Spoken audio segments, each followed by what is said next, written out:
and then kind of threw it like that really slow. It was so fucking weird. He was so detached from his own body.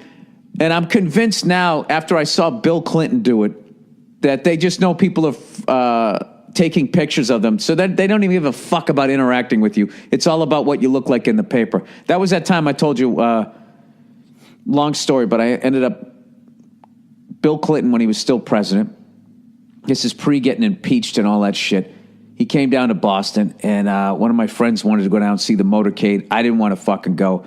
My buddy didn't want to go. He convinces us to fucking go. He's going to buy lunch. So we go, all right, fine, fuck it, right? So we fucking go down there. He's all excited. He just wants to see the motorcade go by because he'd watched so much of that JFK shit. He just wanted to see a motorcade. And that's like a big deal to see the presidential motorcade. I can admit that was pretty exciting to see. So they start coming down the street. And right before they get to us, we're like, finally, here it comes. He's going to see the motorcade drive by, and then we can all fucking go home. He can buy us lunch, right? Right before they got to us, they made a right turn to go into this alley. Right before they got to us, probably like 50 yards up. I'm like, oh, you got to be fucking kidding me. And this dude was so into, knowing politics, he was just going don't worry, he's just going to go in there. It's a women's college. He usually speaks on average from 50 to 65 minutes. I'll go run and get us some, a couple slices of pizza, whatever. So we go, fine. So he fucking takes off, and we're standing there. And all of a sudden, the Secret Service starts walking down the street telling everybody, we're up against those little police, little sawhorse things, telling us, get your hands up, get your hands up. And the motorcade starts driving, and who's walking down the street? Fucking Bill Clinton with Ted Kennedy and somebody else. Ted Kennedy was first. I think I already told this story. Dude, his fucking head, I swear to God, was the size of like a fucking safe. I've never seen a head that big in my life.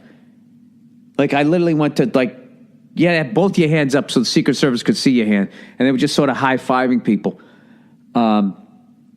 as they walk by. I remember, and Bill Clinton comes by, and everybody's like, oh, Mr. President, Bill Clinton. And he wasn't saying anything. He just had both his hands up. He was slowly walking.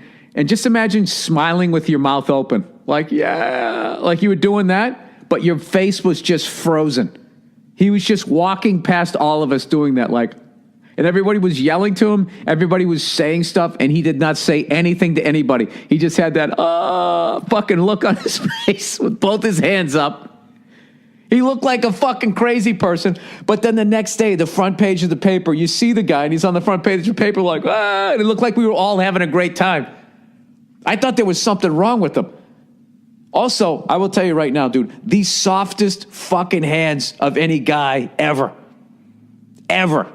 He has not done a fucking day's work of manual labor in his life. Baby soft. Now that I have a daughter, baby soft fucking hands. That's how he gets the ladies.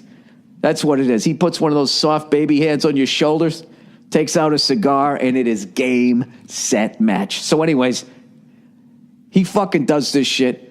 Then they jump in the car, and then they fucking leave. Everybody's freaking out.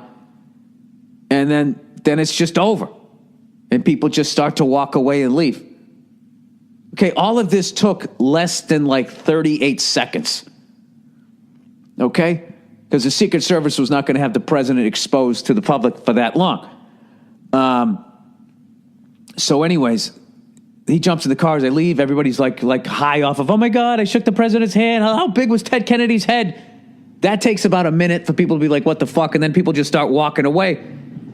And then 15 seconds after that, my buddy comes walking up, the dude who wanted to see all of it. And he just sees everybody has left. I remember he was biting into a slice of pizza, and he kind of stopped his bite, and he just looks over and he goes, I missed it, didn't I? And I just looked at him, and I felt bad. I was like, I shook his hand. And he goes, no, you didn't. And then my buddy, who was a total pothead, was galloping around sideways, like in a circle, just screaming, I shook it twice! I shook it twice!